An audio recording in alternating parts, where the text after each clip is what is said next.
दोस्तों नमस्कार। क्या राहुल गांधी का मीडिया के सामने या सोशल मीडिया पर देश हित से जुड़े मुद्दों पर सवाल उठाना गलत है? क्या सरकार से सवाल नहीं पूछे जाने चाहिए? क्या बतौर नेता विपक्ष राहुल गांधी जब सरकार से सवाल कर रहे हैं, मुद्दों पर सरकार को जवाब देने के लिए मजबूर कर रहे हैं या उनसे जवाब मांग रहे हैं, तो क्या यह गलत है? क्या राहुल गांधी सच्चे भारतीय नहीं जो सरकार से हर मुद्दों पर बेबाकी से अपनी सवाल पूछते हैं, सरकार को जवाब देने को कहते हैं? नेता विपक्ष राहुल गांधी पर कल सुप्रीम कोर्ट ने उनके खिलाफ चल रहे मानहानि के मुकदमे में जो सुनवाई के दौरान टिप्पणी की, उसे लेकर बीजेपी गदगद है, तो वहीं कांग्रेस सरकार को कसूरवार ठहरा रही है।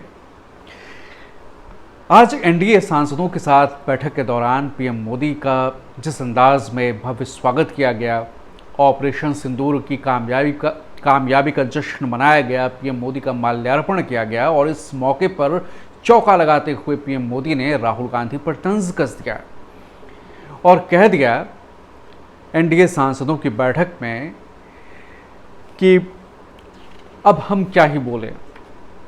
जब सुप्रीम कोर्ट ने ही इस पूरे मामले पर ऐसी टिप्पणी की हो, तो फिर हम क्या बोले?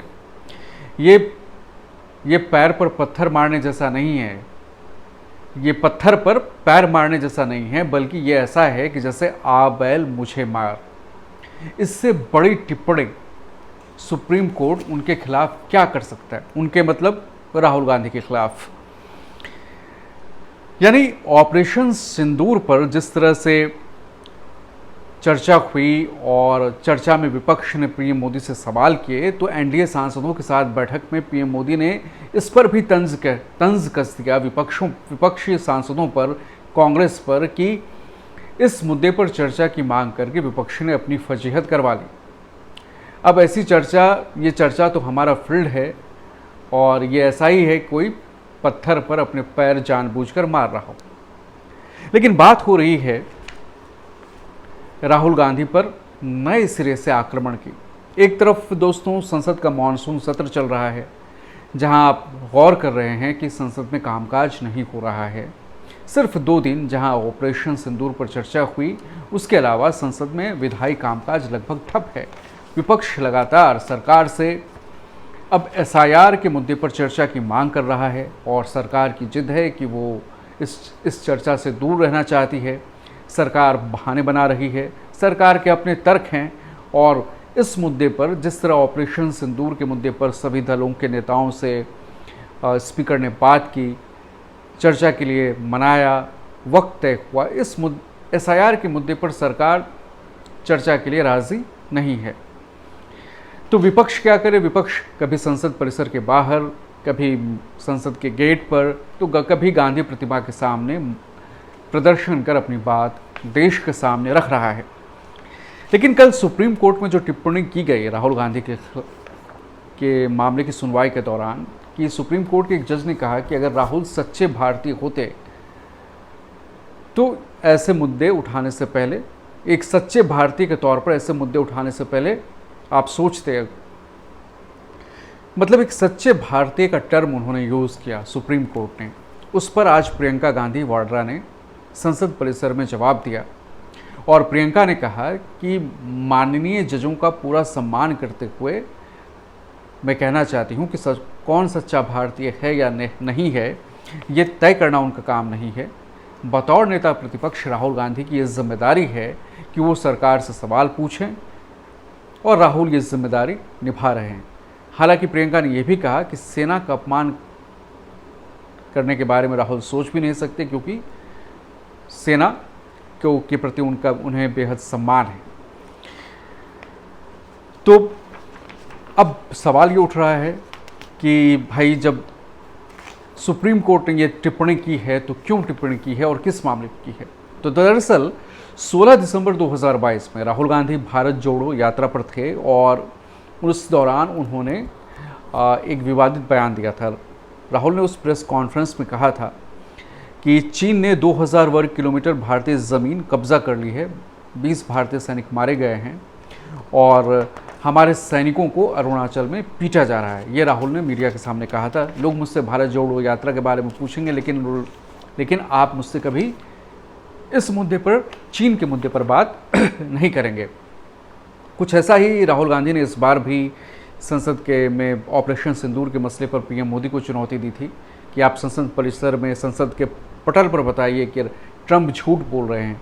पीएम मोदी ने ट्रंप का नाम नहीं लिया, ना ही चीन का नाम लिया, और राहुल ने इसके बाद भी, कार्यवाही के बाद मीडिया से बात करते हुए यही कहा था कि पीएम मोदी ने ना तो ट्रंप का नाम लिया, ना ही चीन का नाम लिया। तो उस वक्त जो राहुल ने अपनी भारत जोड़ो यात्रा के दौरान बयान दिया था, उस बयान पर तत्कालीन बॉर्डर रोड ऑर्गेनाइजेशन के निदेशक उदय शंकर श्रीवास्तव ने लखनऊ की एमपी एमएलए कोर्ट में मानहानि का केस दर्ज कराया था। 29 मई को इलाहाबाद हाईकोर्ट ने इसके खिलाफ राहुल गांधी की याचिका खारिज कर दी थी और उन्हें समन भेजा था और राहुल गांधी ने इस समन को चुनौती दी सुप्रीम कोर्ट में और ये कहा कि ये जो शिकायत है वो बदनीयती से करवाई गई है और केवल उन्हें परेशान करने के लिए कार्रवाई की गई है। तो इसी मामले की सुनवाई के दौरान राहुल गांधी पर यह सुप्रीम कोर्ट ने टिप्पणी की थी कि आपको कैसे पता कि चीन ने हमारी ज़मीन हथिया ली है, आपके पास क्या सबूत है। जब सीमा पर तनाव की स्थिति है तो अगर आप सच्चे भारतीय होते तो ऐसी टिप्पणी नहीं करते।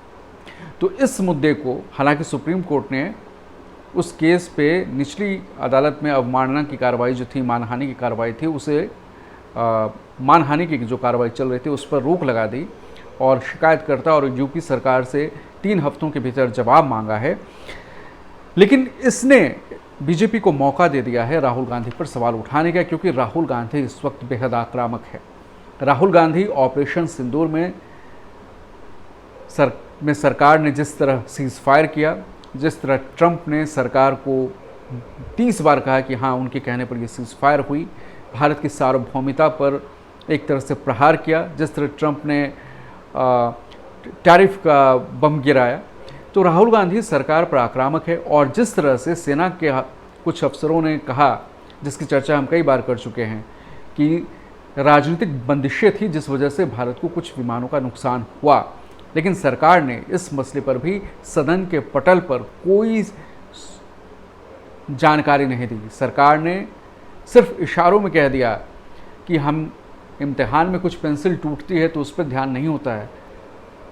मतलब इस बात का होता है कि आपने कितने नंबर इम्तिहान में लाए, इम्तिहान में हम सफलतापूर्वक पास हुए, ठीक बात है, लेकिन हमें जो नुकसान पहुंचा उस पर सरकार सहूलियत के हिसाब से चुप्पी साध लेती है। और राहुल ने सदन के पटल पर इस सवाल को उठाया था, सोशल मीडिया में भी उठाया था, और जब राहुल ऐसे सवाल उठाते हैं तो सरकार उन्हें आरोप लगाती है कि कांग्रेस का रिमोट जो है पाकिस्तान के मुद्दों से तय होता है और पाकिस्तान से चलता है। सरकार उन्हें छिछोरा कहने में भी, पीएम मोदी उन्हें छिछोरा कहने में गुरेज नहीं करते। लेकिन सवाल यही है कि सवाल उठाना विपक्ष का काम है, सरकार से सवाल करना विपक्ष का धर्म है, और बतौर नेता प्रतिपक्ष राहुल गांधी ये जिम्मेदारी निभा रहे हैं।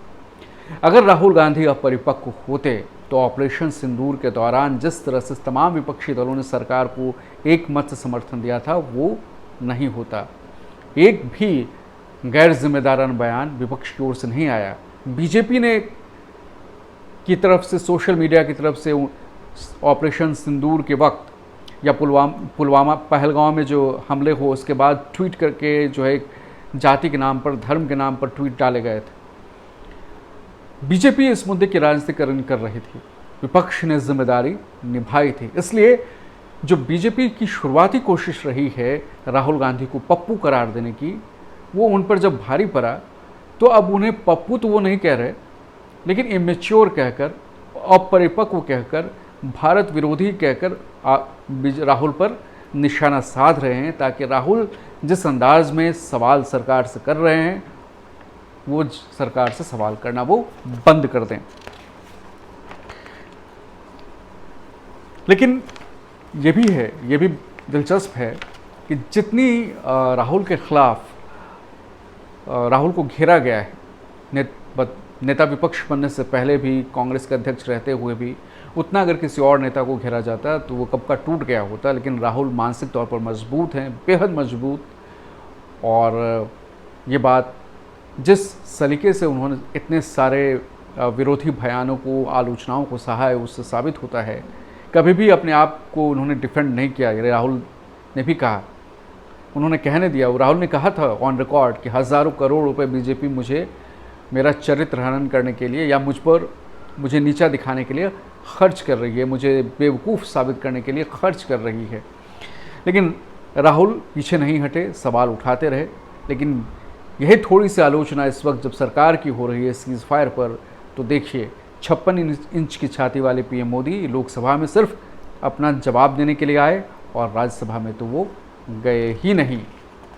इन तमाम आक्रमणों के बीच कांग्रेस ने भी साफ कर दिया है कि सवाल पूछना ही सच्ची देशभक्ति है और सरकार से सवाल पूछने वाला देशद्रोही नहीं होता। कांग्रेस पार्टी सरकार से सवाल पूछती रहेगी।